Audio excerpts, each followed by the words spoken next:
Assalamualaikum warahmatullahi wabarakatuh. Saya Rosina Fadila Harahap dengan nomor induk mahasiswa 2220282001 akan mempresentasikan tugas bioteknologi perlindungan tanaman dengan judul Random Amplified Polymorphic DNA, yang mana RAPD ini merupakan suatu teknik penanda molekuler yang merupakan materi kuliah dari bioteknologi perlindungan tanaman. Nah, kali ini saya akan membahas RAPD, di mana RAPD ini merupakan salah satu metode analisis DNA pada genom dengan secara cepat dan efisien. RAPD ini mengidentifikasi polimorfis DNA di organisme yang diteliti. DNA organisme tersebut diamplifikasi dengan teknik PCR, polymerase chain reaction, di mana tipe polimorfis ini yang membuat RAPD ini sangat cocok untuk melakukan studi keanekaragaman genetik, hubungan kekerabatan, dan peta genetik.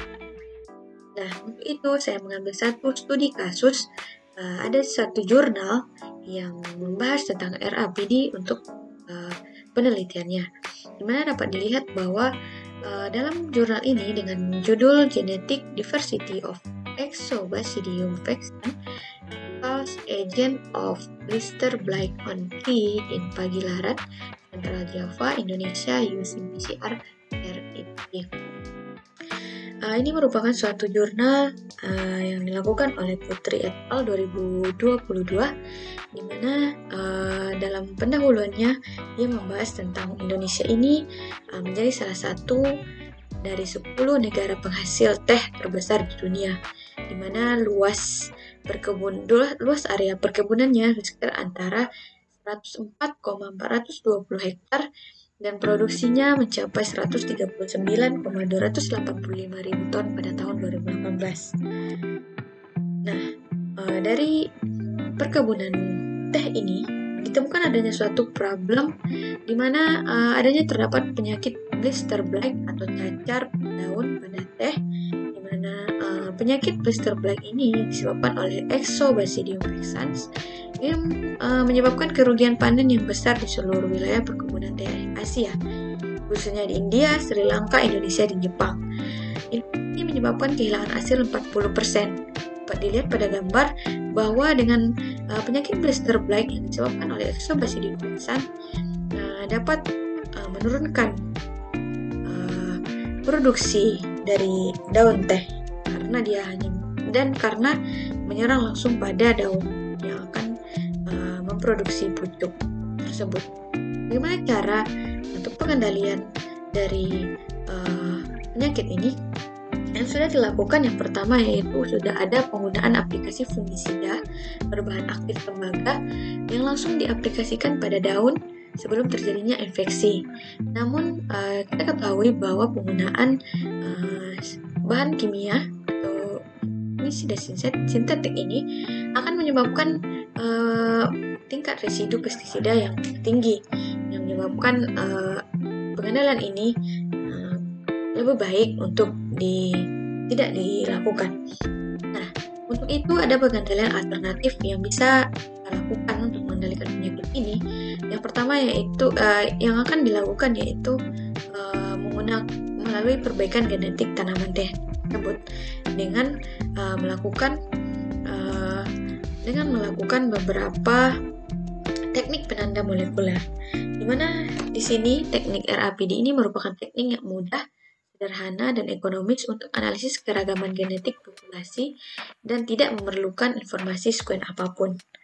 Dengan menggunakan analisis RAPD ini untuk menentukan variabilitas intraspesifik dalam suatu spesies, sehingga dengan menggunakan RAPD ini dalam jurnal ini bertujuan untuk mengetahui keragaman genetik Exobasidium vexans penyebab penyakit blister blight berdasarkan PCR RAPD.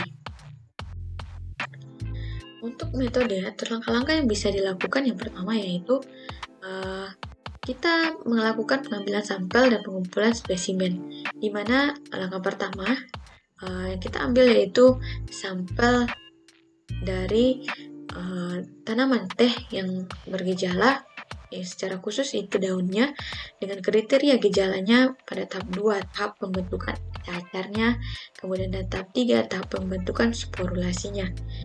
Yang langkah kedua, setelah kita ambil sampel dan pengumpulan spesimen, kita melakukan morfologi karakterisasinya dengan melakukan pengamatan secara langsung dan menggunakan mikroskop untuk lebih melihat bagaimana mikroskopis dari jamur ini. Untuk langkah ketiga, kita melakukan ekstraksi dan amplifikasi DNA. Ekstraksi DNA dilakukan dengan menggunakan protokol Bowlmetti et al. Yang dimodifikasi dan disesuaikan dengan kondisi laboratorium. Ini merupakan suatu protokol yang sudah ada, sudah disusun, sehingga kita mengikuti bagaimana protokol mengikuti langkah-langkah untuk ekstraksi dan amplifikasi DNA-nya. Kemudian untuk langkah keempat, kita melakukan PCR RAPD, di mana dalam tabel 1 dapat dilihat bahwa RAPD primer sequence atau primer-primer yang digunakan, ada 4 primer yang akan digunakan nanti untuk mendeteksi penyakit yang disebabkan Ectobacillium vexan yang disebabkan oleh Ectobacillium vexan ini. Untuk langkah selanjutnya yaitu kita analisis data. Setelah dilakukan beberapa langkah sebelumnya, maka kita perlu melakukan analisis data hasil scan gens ITS IF 1F dan ITS 4 dibandingkan dengan scan yang diperoleh dari National Center of Biotechnology NCBI Genbank dengan melakukan alat pencarian keselarasan lokal dasar nukleotida atau menggunakan BLAST. Nah, setelah melakukan beberapa langkah tersebut, maka diperoleh hasil dari penelitian ini dapat dilihat pada gambar 1 itu merupakan hasil karakter morfologi dari gejala yang disebabkan oleh Ectobacillium vexans ini. Dapat dilihat pada gambar 1. Yang A merupakan dari sampel yang berasal dari andong sili, kemudian yang B merupakan yang berasal dari gambung 7 kayu landa, dan yang C merupakan PGL15 Pagilaran. Untuk gambar nomor 2 itu merupakan bentuk mikroskopis dari Ectobacillium vexans, di mana sporanya dapat dilihat perbedaannya dari beberapa sampel. Kemudian setelah dilakukan karakterisasi, maka kita melihat amplifikasi PCR yang telah diperoleh dari metode PCR, dari penggunaan alat PCR ini. Pasangan primer ITS 1F dan ITS 4 yang digunakan pada penelitian ini dapat mengamplifikasi Ascomycota dan Basidiomycota. Ectobacillium vexans merupakan spesies yang dikategorikan sebagai filum Basidiomycota karena dapat dilihat pada PCR amplification teridentifikasi pada angka 612 sampai 614 base pair. Berdasarkan data di atas, urutan sampel yang digunakan memiliki kemiripan 100% dengan Nah, pada tabel 2 dapat dilihat bahwa ada beberapa hasil yang diperoleh amplifikasinya dari 612 sampai sekitar 614 base pair. Kemudian dari data amplifikasi, maka dilakukan dibentuk suatu pohon filogenetik dari Ectobacillium vexans yang dibangun berdasarkan data urutan yang ada di GenBank. Urutan disusun menggunakan maksimum Likert tree pada Mega 11, aplikasi Mega 11, dan berdasarkan data di atas, urutan ke-7 sampel yang digunakan memiliki kemiripan 100% dengan Ectobacillium vexans dengan nomor aksesi MG8272. Dari berdasarkan data matriks gambar 5 ini, ketujuh sampel yang dilakukan di penelitian ini memiliki kemiripan yang tinggi dengan Ectobacillium vexans dengan nomor aksesi MC32016 yang ditunjukkan dengan warna merah pada gambar 5. Ini merupakan kemiripan yang tinggi. Dan untuk hal tersebut juga menegaskan bahwa Exobasidium vexans ini pada penelitian memiliki kemiripan jarak dengan Exobasidium yang ditunjukkan dengan warna biru. Kemudian untuk matriks pairwise similarity mengonversi kemiripan dari Exobasidium vexans ini dengan Exobasidium yang memiliki nomor aksesi MC32016 yang sesuai dengan pohon filogenetik yang telah dipaparkan sebelumnya.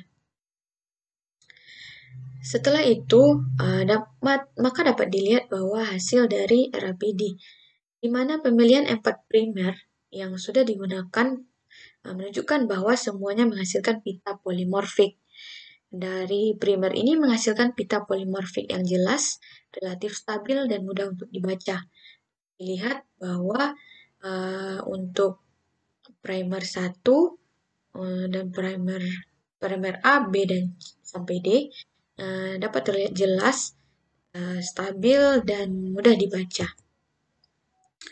Selanjutnya, dalam uji kolerasi Pearson pada tabel 3 digunakan untuk menentukan hubungan antara kandungan informasi polimorfik yang sudah ada sebelumnya dengan rasio multiplex efektif EMR dengan PCR dengan indeks penandanya MI dan MR dengan MI.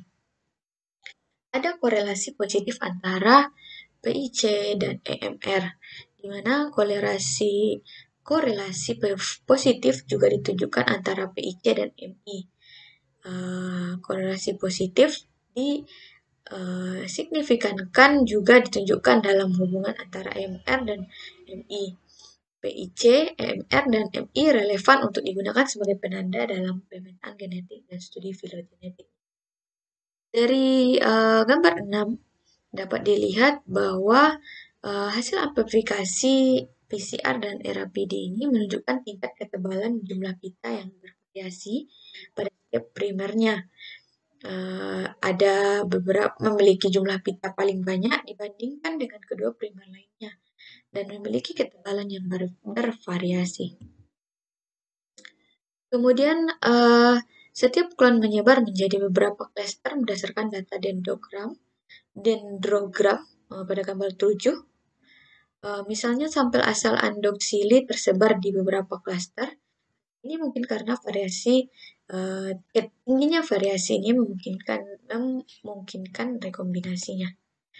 Dan yang terakhir pada tabel 4 dapat dilihat bahwa dari beberapa sampel yang didapatkan memiliki koefisien kesamaan genetik sebesar 0,8. Hingga kedua sampel memiliki kesamaan genetik sebesar 84. Sedangkan untuk sampel P15 dan G3A serta P15 dan 57A, di mana menunjukkan koefisien sebesar 0,45%, yang menunjukkan bahwa keduanya memiliki kemiripan masing-masing sebesar 45%.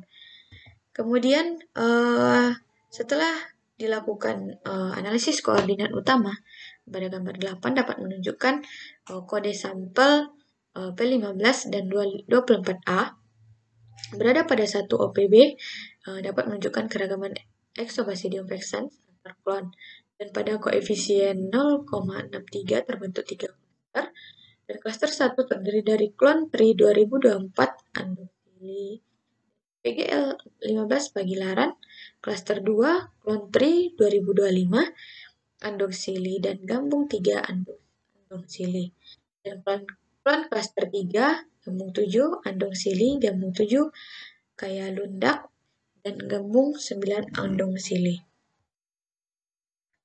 Dan dari beberapa hasil penelitian tersebut dapat disimpulkan bahwa morfologi gejala penyakit blister blight ini yang disebabkan oleh Exobasidium vexans antara klon pada setiap ketinggian tidak menunjukkan perbedaan. Metode PCR RAPD menggunakan primer OPA02, OPA04, OPA06, dan OPB17 dapat ditampilkan keragaman sampel Exobasidium vexans antar klon.